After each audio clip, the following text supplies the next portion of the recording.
City of Stevens Point Plan Commission meeting, recorded January 3rd, 2022.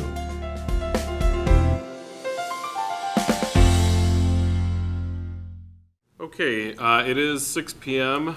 In the absence of Mayor Wiesa, I'll call the meeting to order. January 3rd, 2022, City Plan Commission. First is a roll call. Mayor Wiesa is excused. Alder Kneebone. Here. Commissioner Arntzen. Here. Commissioner Cooper. Here. Commissioner Haynes is excused. Commissioner Hoppy. Here. And Commissioner Rice is excused. We have a quorum at 4. Item number 2 is selection of a temporary chairperson for the January 3rd, 2022 meeting of the City Plan Commission. I will go ahead and open up nominations. I nominate Commissioner Cooper as temporary chairperson for the January 3rd, 2022 meeting of City Plan Commission. Okay, there is a motion. I second. There's a second. Any other nominations? Any other nominations? Any other nominations? Seeing none, we'll declare that closed. All those in favor of Commissioner Cooper as the temporary chair, say aye. Aye. Aye. Anyone opposed? Mr. Cooper, this is all yours. Okay, thank you. Jumping along, agenda item 3, report of the December 6th, 2021 meeting of the City Plan Commission. We'll need a motion. I'd make a motion to approve the report. Motion to approve, do we have a second? Commissioner Hoppy, second. Happy. Further discussion, any discussion, comments, questions? All those in favor of approving, say aye. Aye. Aye. Opposed, say no. Motion carries. Agenda item 4 is a public hearing and action on a request from Tim Anderson, representing Century Insurance, for a conditional use permit to construct 2 hospitality stations accessory to a golf course use located at 601 Michigan Avenue North, parcel identified, consistent with Chapter 23.02, Sub 1, Sub A, Sub 3, Sub H. Thank you, Commissioner. So as the Commissioner mentioned, Century Insurance is looking to construct 2 hospitality structures located on the Century World Golf Course. Now, per our zoning code, the construction of any golf courses or uses that are associated with a golf course use, so restaurants, pro shops, etc., those are considered a conditional use. Now, specifically, the image you can see on the screen shows the location for both structures. Building 1 would replace an existing structure. Building 2 would be a new structure altogether, farther to the east end of the parcel. Both would be approximately 850 square feet in size, and then have house convenience food options, bathroom facilities, as well as an outdoor grill station for preparing any grilled items that would be cooked and heated on site. As I mentioned, this is a conditional use, and staff did take a look at this request subject to the 14 standards of review, would recommend approval. You can see on the previous slide, again, just some interior and exterior and composite images of what these proposed structures would look like. And I would just make note that the applicant is on the Zoom call if any commissioners have any questions. Okay, before we open the public hearing, do the commissioners have any questions for Mr. Kuhn or Mr. Karnowski to clarify? Okay, so with that, we will open the public hearing. Please come to the lectern or raise your hand or get the attention on Zoom, and you have 5 minutes and to give testimony. Alder Morrow? Sean Morrow, I'm the alderperson for Area 11. I think this is a great idea. I know that the golf course and all the facilities have been improving over the past few years. And I know they're getting ready for the senior tour. I think this would be a great addition to the golf course and to the area as well. Thank you. Public hearing is open. For the second time, the public hearing is open. And for the third and final time, the public hearing is open. Seeing no one else wishing to speak, I will declare the public hearing closed and bring it back to the commission for a motion to get discussion. I'll make a motion to approve the conditional use request per staff recommendations and in the conditions specified therein. Okay, we have a motion to approve. We have a second. Commissioner Hoppy will second. Okay, discussion. Comments, questions? Well, Snack Shack, yeah, it's gotta go. I would assume. I have a, little, I have a I have a question, Mr. Chair. Yes.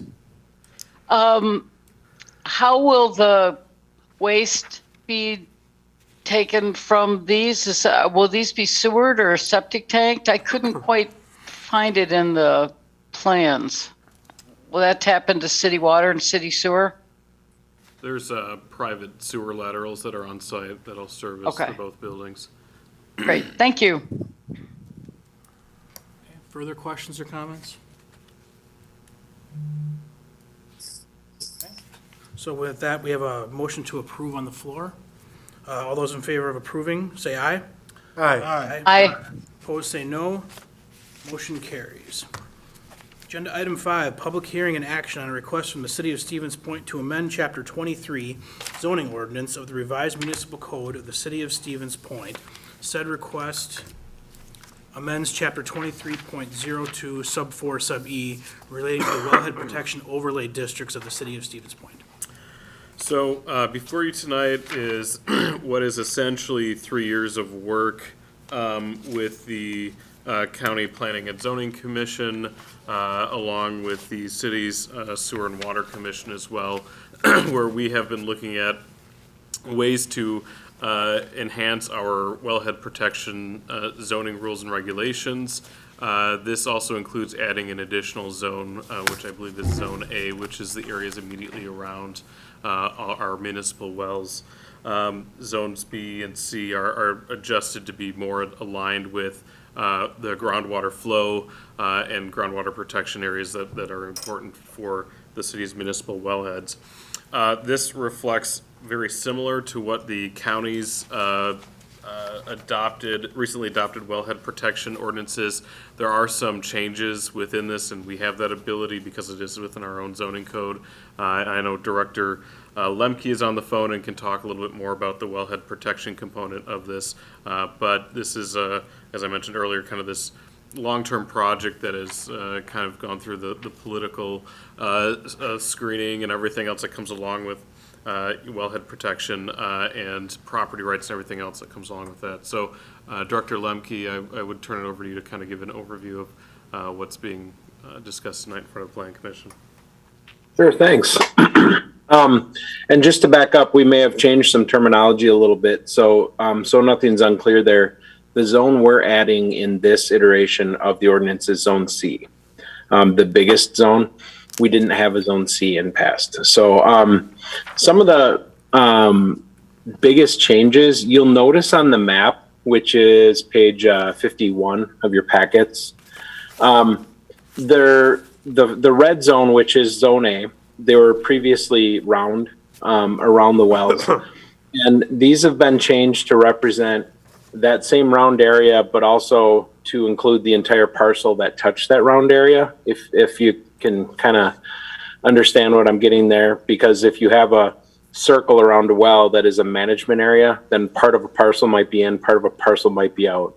So the reason these lines are so jagged is because it's that round area plus the rest of that parcel that it hit.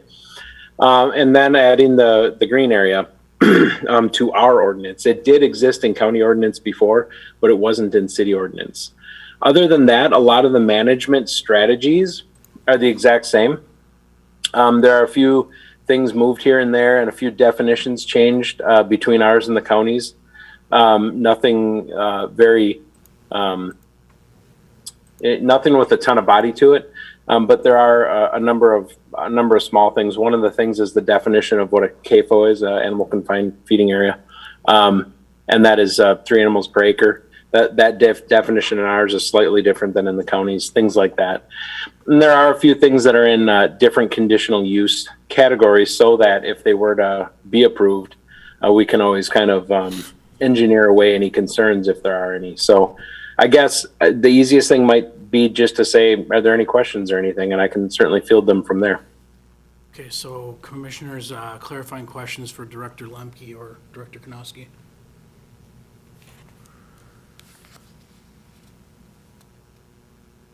Okay. So with that, go ahead. I guess Joel, you know I've been involved with this on the county side and watching how it's progressed, and I think the text got worked out okay, but the maps that they came up with included excluding some areas based on flow paths and whatnot. I don't see that on this map, and the green area seems to be larger than our Zone C. So does this apply to both whiting and plover also? We do have the wells for whiting and plover listed on here, as you will see. Pardon me. Because pretty much there's a lot that lands within the 3 Mile Extraterritorial Review Authority of the city. And actually, before putting this together, I did speak with both plover and whiting, and the version of the wellhead protection ordinance that had been going back and forth to and from committee for all those years was largely what we kind of maybe informally refer to as the staff recommendation, and this does represent that. The difference between plover and Stevens Point and whiting and Stevens Point, there was some inconsistency in the Zone B for some years. Some of them were representing a 5-year time of travel. Some were representing a 10-year time of travel. So what you see here is a 10-year time of travel. Now, I think what you were referring to, if you look at our wells, so the 2 and 3 red polygons to the furthest north of the map, on the county's version of that map, the yellow line to the east of those 3 isn't that north and south. It has some fingers to it, kind of that go off to the east, that represent extensions from those wells. And so we've squared that off to represent the fact that any future well development's very likely going to happen between that northern red polygon and the one to its south, which means that area to the east, which is an area of influence, needs to be protected as well. So that area is more blocky, if you want to put it that way. It's a little more squared off rather than representing just the flow paths coming away from the wells.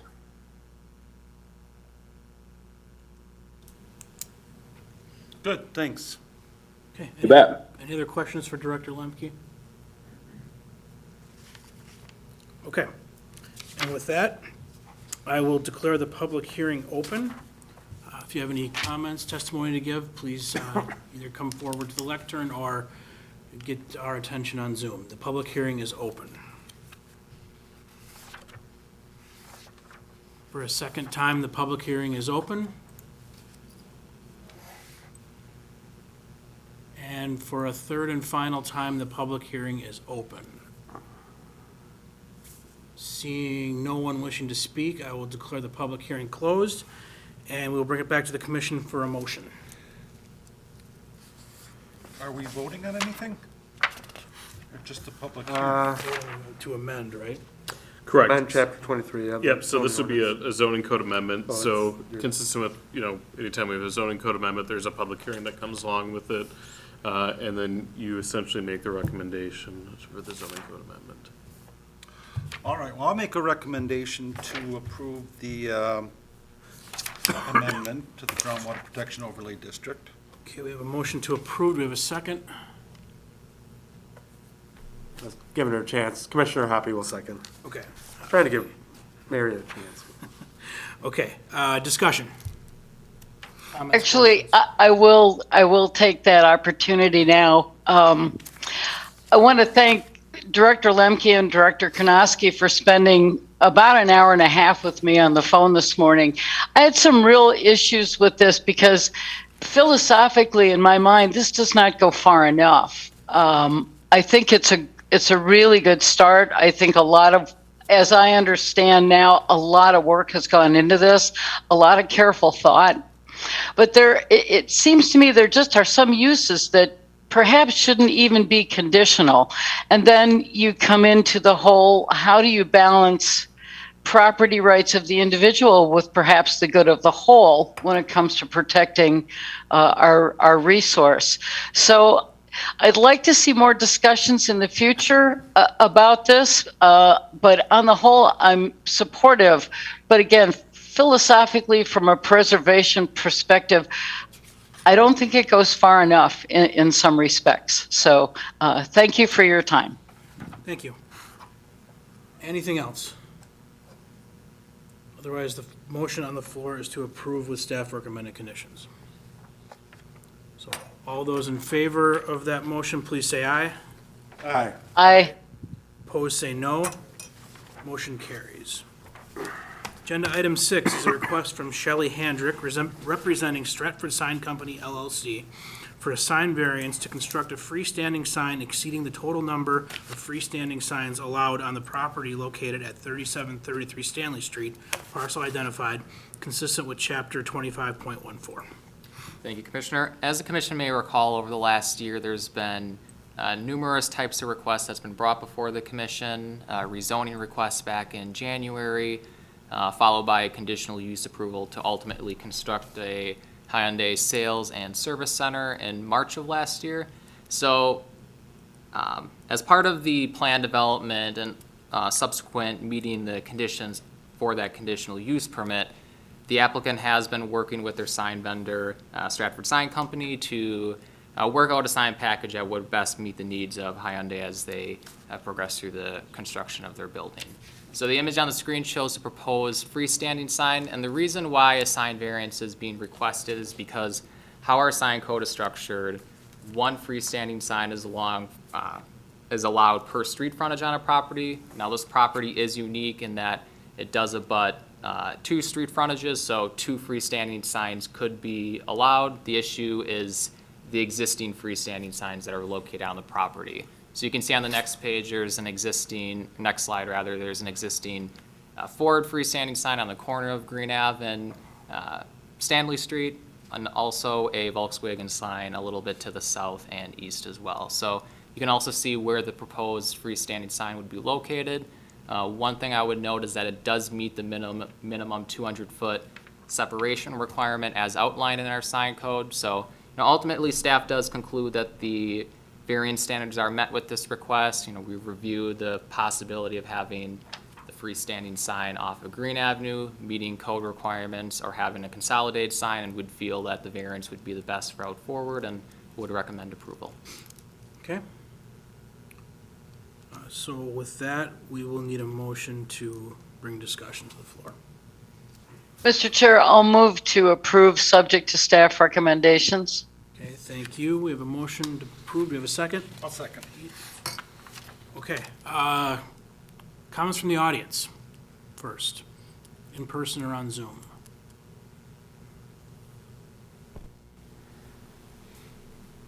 Okay. Questions, comments? Is the Ford sign considered on Green and the Volkswagen on Stanley? So Where the they're- Volkswagen would They're be not, off. I'm trying to, yeah, it's set back a little bit. I kind of remember, I know where it is. But Yep, it's considered on Green? it'd be considered off of Stanley Street. So they have 2 More on so be- Stanley, or they'll have 3 on Stanley? They would have 3 off of Stanley, but the They're separation. all 200 feet apart? Correct. Okay. Yeah, that Ford sign is right here. No, I know and it- how it's it's positioned, it's kind of facing Cornered. both in Yeah. the intersection. Yes, Yeah. okay. Okay. So 200 feet is good in the sense you don't want signs on top of each other. Essentially, correct. I think the sheer size of the property makes. Well, Yeah, yeah, it's- they've yeah, expanded. it's That a- house it's a isn't there anymore. Big, nice corner lot. Other questions or comments? Otherwise, we have a motion on the floor to approve. Okay, so all those in favor of the motion to approve, please say aye. Aye. I Opposed, say no. Motion carries. Agenda item 7, Director's Report. 2 or 3 items to note. The early start permits for the Point Motel Lockery development have been issued, so you should be seeing footing and foundation work beginning on the former Point Motel site. That specific development does not have a formal name yet. The other one would be, we've been talking about the accessory dwelling units for a few months now. We didn't really have a lot of time between the December meeting and the January meeting with all of our year-end reporting requirements for our grants and whatever else to put together the information that the commission had previously asked. And so we did punt that, if you will, to the February meeting, and hopefully we'll have more information. Other than that, things are going smooth. 2022 is already starting to show that it's going to be a good year for new construction in the city, so we're very excited about that. Great. Questions for the director?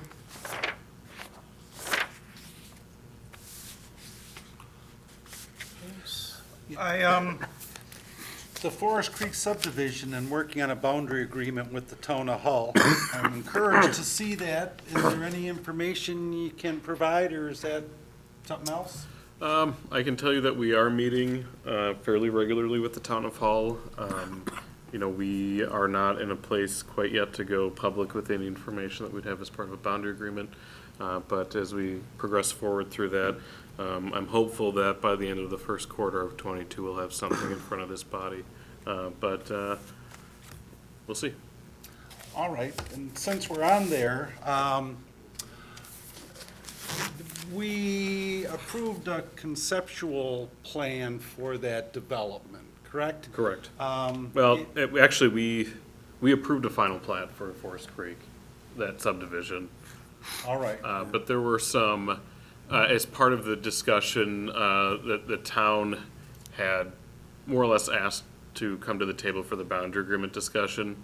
And in order to work with the town and not be in a situation where we were fighting them on an annexation, we've kind of the three parties, the developer, the city, and the town, agreed to put the project on hold, have those boundary agreement discussions before we would move forward with that specific development. All right, I'm wondering about that final plat. Is that absolute, or what would it take for modifications to be made to accommodate the process? Well, the final plat has been approved by both bodies. It just hasn't been recorded. So unless there's, and I would have to look at our subdivision ordinance, unless there's a timeline, or you have to record it within 90 or 60 days or whatever that would be. There's a possibility that if he were to go through the process again, he would have to go through the same public hearing, preliminary and final plat process, as opposed to just like recording it tomorrow. And because it would have to be on city sewer and water, there is density requirements, that we take into consideration. There's annexation requirements, and so it's a very complex project, just because we've got two municipalities, the town of Hull and the city of Stevens Point, trying to work through a boundary agreement in the process of getting this project to the ground, so. All right, good, thanks. Anything else? Okay, with that, we will go to section, or number 8, which is adjourned, and our agenda is exhausted, so we stand adjourned at 6:22. Thank you. A video of this meeting is available for viewing on the city's website, stevenspoint.com/videos.